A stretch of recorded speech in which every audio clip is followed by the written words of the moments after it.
Chị chị lông. Ô, trời chó liền.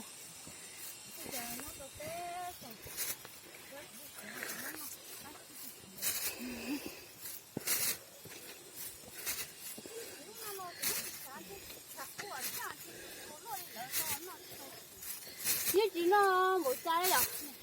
Cái gì trái trái cái xí lừa vậy. Như chủ ta. Chủ có chết ta.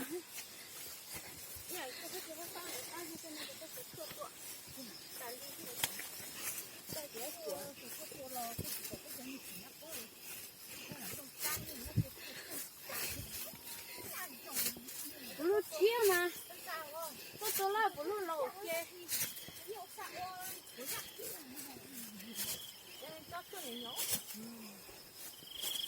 Bulu chia cái nào tôi lấy cho. Ở đây tôi, bố bulu là sao kia? Tôi chỉ lấy lụa.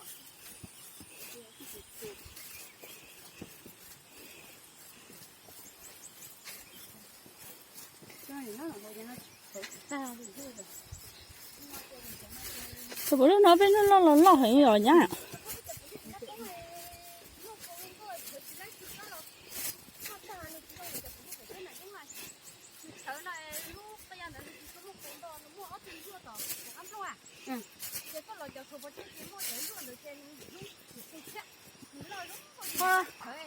Cái chuyện này tại sao vậy người ha? Nó biết bao giờ nó cố nó chi nó nha. Tay này là. Lỡ. Bây giờ mới đào vào chi không? Cái chị chơi giờ nó chơi hổ đi chỉ muốn con tôi thì chơi lâu nữa ha. Không có chơi nó không có thôi chơi. Chơi đi hơn chua ta đi nha.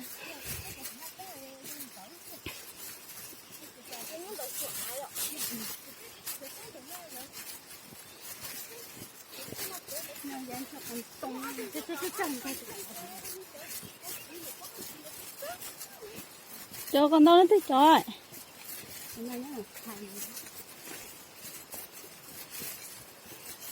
Đấy, chả cá lần chỉ còn đâu mà cá tiêu. Nếu mà tới thì cho con đâu mà nó học cá rồi. Nó chỉ lo xuống bây giờ thì con tung lớn nổi theo. Thế nói nó chỉ rồi nhé.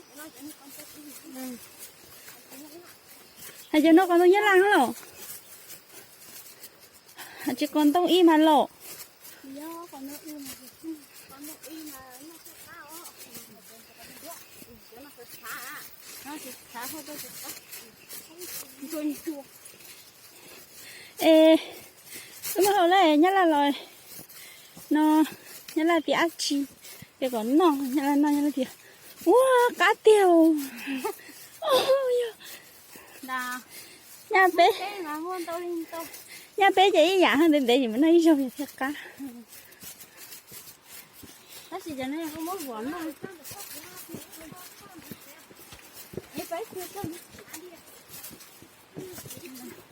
Một sát tiêu mẹ. Sát tiêu ấy nó là thích bóng. Không phải sắc.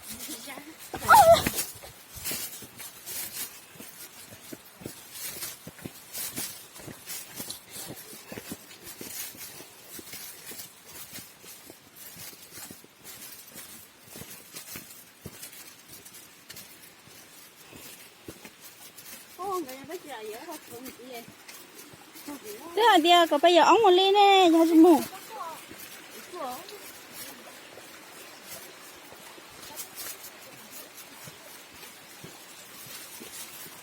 Chơi rồi à. Nó có dịch thuộc mà thuộc. Có nhà phải chua nhà áng nè. Có chị thấy bao nhiêu.